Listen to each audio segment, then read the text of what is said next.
Hello student, explain Newton laws of cooling practical verification. Newton का शीतलन नियम का प्रायोगिक सत्यापन सचित्र समझाइए। Very important question. देखिए इसमें हमने क्या कर रखा है। First of all we have taken double walled enclosure. एक दोहरी दीवार का बर्तन लिया गया है। इस दोहरी दीवार के बर्तन में एक सामान्य तापमान वाला पानी भर दिया है। ठीक है, डबल वॉल कैसे, एक वॉल ये है और एक दीवार ये है। इस डबल वॉल एनक्लोजर के अंदर हमने एक कैलोरीमीटर रख दिया है। कैलोरीमीटर जस्ट एक कॉपर का बर्तन होगा जिसके अंदर हॉट वाटर, गर्म पानी भरा हुआ होगा और इसका टेम्परेचर हम मान लेते हैं 60 डिग्री सेल्सियस। इस कैलोरीमीटर के माउथ को हमने कॉर्क से बंद कर दिया है, कॉर्क के ढक्कन से बंद कर दिया है। इस कॉर्क के ढक्कन पर दो छेद है, एक छेद में थर्मामीटर लगा रखा है और दूसरे छेद में स्टीरियर या स्पून लगा रखा है और यहां पर स्टैंड और क्लैंप दे रखा है और क्लैंप की सहायता से दो थर्मोमीटर जुड़े हुए हैं। तो मेरे हिसाब से आपको डायग्राम समझ में आ गया होगा। Now Newton law of cooling क्या बोलता है? Cooling rate is directly proportional to temperature difference minus dq upon dt proportional to temperature difference. Newton शीतलन नियम अनुसार शीतलन की दर तापांतर के समानुपाती होती है। माइनस dq अपॉन dt समानुपाती का निशान है, ये t minus T not temperature difference या ताप का अंतर। नाउ अब हमें क्या क्या एपरेटस की रिक्वायरमेंट है इसके लिए? 1 कैलोरीमीटर विथ स्टीरियर, एक कैलोरीमीटर और उसके साथ एक स्टीरियर या स्पून बोल सकते हैं हम। 1 होल्डर रबर कॉर्क, एक रबर कॉर्क की हमें रिक्वायरमेंट रहेगी। Stop clock, thermometer, heater, water, clamp and stand. एक हमें इसमें क्लॉक की भी जरूरत पड़ेगी जो 0 से स्टार्ट हो और कुछ टाइम तक हम गर्म पानी का तापमान हम नोट कर सकें। Okay, the law of cooling apparatus has a double valve container which can be closed by an insulating lead. Water filled by double valve ensures that the temperature of environment surrounding the calorimeter remain constant. That is Newton law. देखो Newton cooling law क्या है कि double valve एक बर्तन है, इसके अंदर हमने सामान्य तापमान का एक पानी भर दिया है और कैलोरीमीटर के अंदर हमने गर्म पानी भर दिया है और इसके अंदर हमने एक थर्मोमीटर लगा दिया है और बाहर रूम टेम्परेचर है और उसका तापमान हम नोट कर लेंगे, सपोज वो 30 डिग्री सेल्सियस है। ओके, तो ये इसका मकसद है।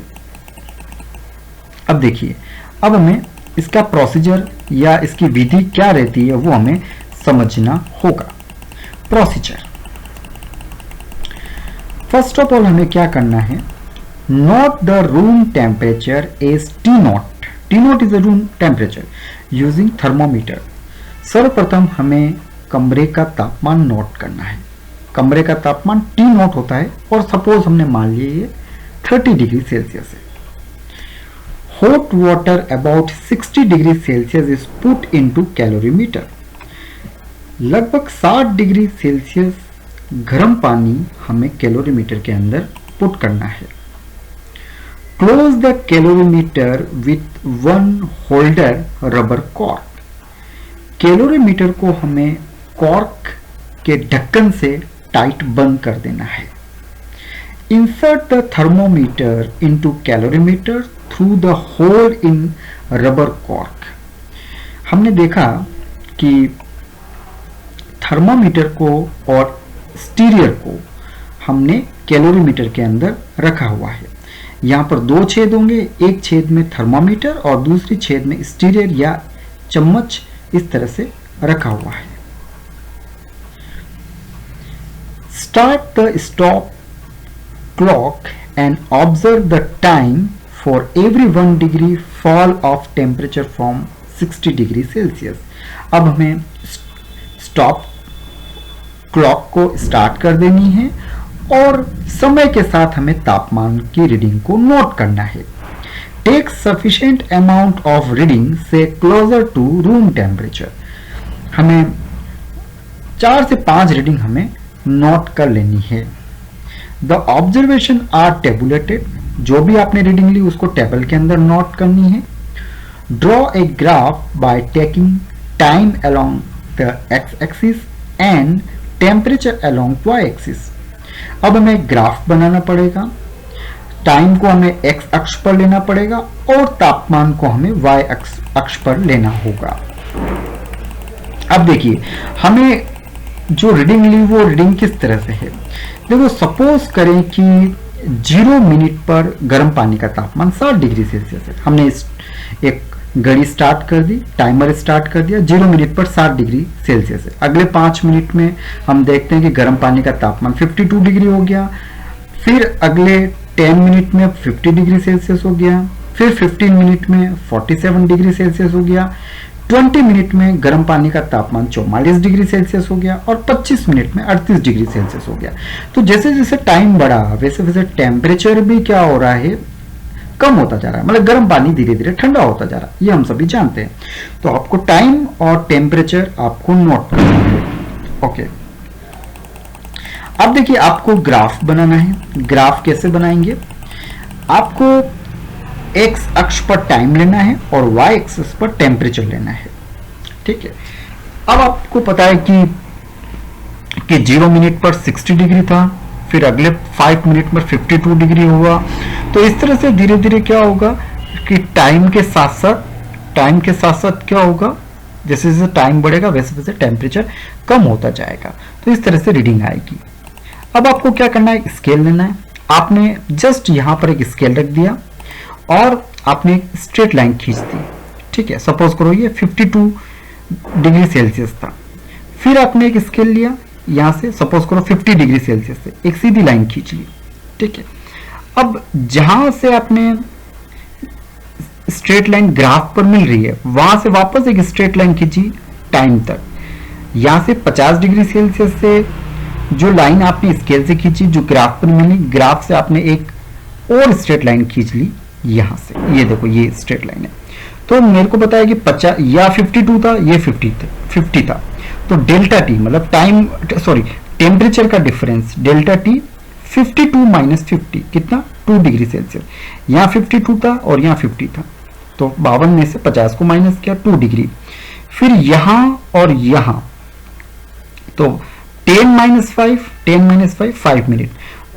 ठीक है, इस तरह से हमें क्या करना है कि 1 या 2 रीडिंग हमें 2 या 3 रीडिंग हमें इस तरह से नोट कर लेनी है। जैसे देखो एक मैंने और नोट कर रखी है, डेल्टा टी टेम्परेचर का डिफरेंस है और डेल्टा स्मॉल टी टाइम का डिफरेंस है।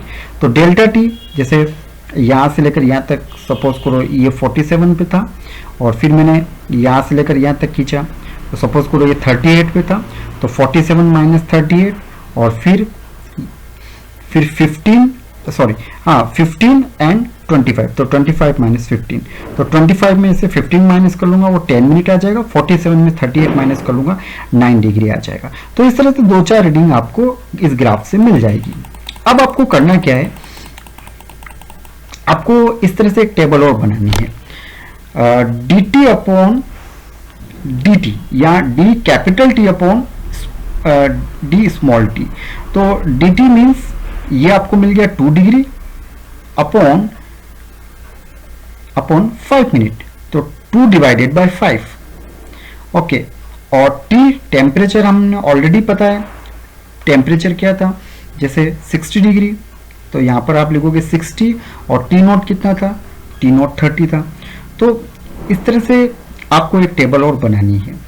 ठीक है, यहाँ पे t गर्म पानी का टेम्परेचर है और t नोट आपके रूम टेम्परेचर है। अब आप क्या करेंगे कि एक ग्राफ और बनाएंगे। ये ग्राफ जो होगा delta T upon small delta T, जो आपने ये जो ग्राफ बनाया है यहाँ से और t माइनस टी नोट के बीच में अगर आप ग्राफ खींचेंगे तो स्ट्रेट लाइन आएगी। ये आपको बताता है this is the Newton cooling law.